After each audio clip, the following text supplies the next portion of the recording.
ನಮಸ್ಕಾರ friends, welcome to my YouTube channel. ನಾನಿವತ್ತು ಒಂದು ಆರೋಗ್ಯಕರವಾದ ಹೆಲ್ದಿ ರೆಸಿಪಿಯನ್ನು ಮಾಡ್ತಿದ್ದೇನೆ. ಬ್ರೇಕ್ಫಾಸ್ಟ್ ರೆಸಿಪಿಯನ್ನು ಮಾಡ್ತಾ ಇದ್ದೇನೆ. ರುಬ್ಬಿದ ಕೂಡಲೇ ಇದನ್ನು ಮಾಡ್ಬೋದು.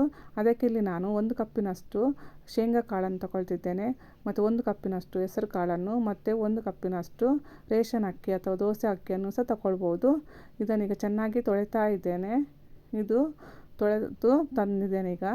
ಈಗ ಇದಕ್ಕೆ ನಾನು ನೀರು ಹಾಕಿಬಿಟ್ಟು ಇದನ್ನು 5 ರಿಂದ 6 ಗಂಟೆ ಕಾಲ ನೆನೆಸಿಡಬೇಕು. ಇಲ್ಲಾಂದರೆ ರಾತ್ರಿ ನೆನೆಸಿಟ್ಟು ಬೆಳಗ್ಗೆ ಸಹ ಈ ತಿಂಡಿಯನ್ನು ಮಾಡ್ಬೋದು ಬ್ರೇಕ್ಫಾಸ್ಟಿಗೆ. ಇದನ್ನು ನಾನು ರಾತ್ರಿ ನೆನೆಸಿಟ್ಟಿದ್ದೇನೆ. ಈಗ ಬೆಳಗಾಗಿದೆ, ಈಗ ಚೆನ್ನಾಗಿ ನೆಂದಿದೆ. ಇದನ್ನು ನಾನು ಮಿಕ್ಸಿ ಜಾರ್ಗೆ ಹಾಕ್ತಾ ಇದ್ದೇನೆ. ಅದಕ್ಕೆ 1 ಸ್ಪೂನಿನಷ್ಟು ಈಗ ಜೀರಿಗೆ ಹಾಕ್ತಾ ಇದ್ದೇನೆ. ಸ್ವಲ್ಪ ನೀರು ಹಾಕಿಬಿಟ್ಟು ಗಟ್ಟಿಯಾಗಿ ರುಬ್ಬಬೇಕು ಇದನ್ನು. ಈಗ ನಾನು ಇದನ್ನು ರುಬ್ಬಿ ತಂದಿದ್ದೇನೆ ನೋಡಿ. ಈಗ ಗಟ್ಟಿಯಾಗಿ ರುಬ್ಬಿದ್ದೇನೆ. ಇದನ್ನು ಒಂದು ಪಾತ್ರೆಗೆ ಹಾಕ್ತಾ ಇದ್ದೇನೆ ನಾನು. ಈಗ ನಾನು ಸ್ವಲ್ಪ ಮಿಕ್ಸಿ ತೊಳೆದ ನೀರನ್ನು ಸಹ ಹಾಕ್ತಾ ಇದ್ದೇನೆ. ಜಾಸ್ತಿ ನೀರು ಹಾಕಬಾರ್ದು, ದೋಸೆ ಹಿಟ್ಟಿನ ಅದಕ್ಕೆ ತರಬೇಕು ಇದನ್ನು.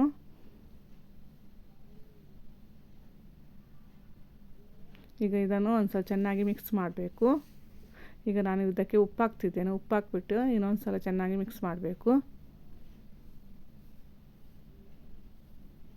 ತುಂಬ ಆರೋಗ್ಯಕರವಾಗಿದೆ, ಪ್ರೋಟೀನ್ ಯುಕ್ತವಾಗಿದೆ. ಮಕ್ಕಳೆಲ್ಲ ಇಷ್ಟಪಟ್ಟು ತಿಂತಾರೆ. ಒಂದು ಸಲ ಟ್ರೈ ಮಾಡಿ ನೋಡಿ.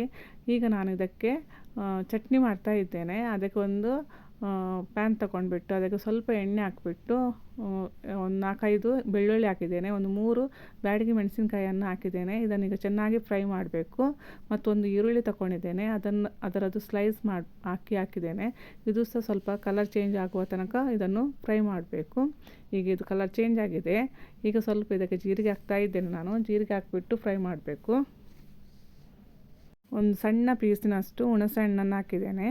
ಅದನ್ನು ಸಾಕಿಬಿಟ್ಟು ಚೆನ್ನಾಗಿ ಫ್ರೈ ಮಾಡಬೇಕು. ಈಗ ಇದು ಫ್ರೈ ಆಗಿದೆ. ಈಗ ನಾನು ಅದನ್ನು ಸಣ್ಣ ಮಿಕ್ಸಿ ಜಾರಿಗೆ ಹಾಕ್ತಾ ಇದ್ದೇನೆ. ತಣ್ಣಗಾದ ಮೇಲೆ ಹಾಕಬೇಕು. ಈಗ ಇದಕ್ಕೆ ಸ್ವಲ್ಪ ನಾನಿಲ್ಲಿ ತೆಂಗಿನಕಾಯಿ ತುರಿಯನ್ನು ಸಹ ಹಾಕ್ತಾ ಇದ್ದೇನೆ.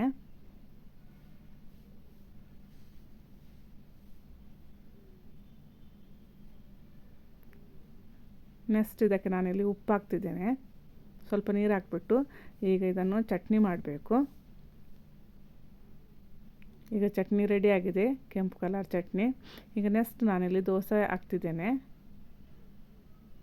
ಇದನ್ನೇನು ದೋಸೆ ಹಿಟ್ಟನ್ನು ಉದುಗಿಸ್ಲಿಕ್ಕೆ ಇಡಬೇಕಂತೇನಿಲ್ಲ, ಇನ್ಸ್ಟೆಂಟಾಗಿ ದೋಸೆ ಮಾಡ್ಬೋದು ನೋಡಿ. ನಾನಿಲ್ಲಿ ತುಪ್ಪ ಹಾಕ್ತಿದ್ದೇನೆ. ಈಗ ಸ್ವಲ್ಪ ತುಪ್ಪ ಹಾಕ್ಬಿಟ್ಟು ಚೆನ್ನಾಗಿ ಫ್ರೈ ಮಾಡಬೇಕು ದೋಸೆಯನ್ನು.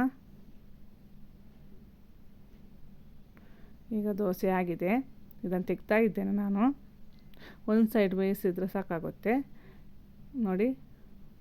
ಕಲರ್ ಎಷ್ಟು ಚೆನ್ನಾಗಿ ಬಂದಿದೆ ನೋಡಿ. ನನ್ನ ವಿಡಿಯೋ ಇಷ್ಟ ಆಗಿದ್ದರೆ ಲೈಕ್ ಮಾಡಿ, ಶೇರ್ ಮಾಡಿ, ಸಬ್ಸ್ಕ್ರೈಬ್ ಮಾಡಿ. ಇದೇ ರೀತಿಯಾಗಿ ನಾನು ಇಲ್ಲಿ 3 ದೋಸೆಯನ್ನು ಮಾಡಿದ್ದೇನೆ. ಈಗ ಚಟ್ನಿ ಜೊತೆಗೆ ಇದು ತಿನ್ನಲು ರೆಡಿಯಾಗಿದೆ ನೋಡಿ. ಎಷ್ಟು ಚೆನ್ನಾಗಿ ಬಂದಿದೆ.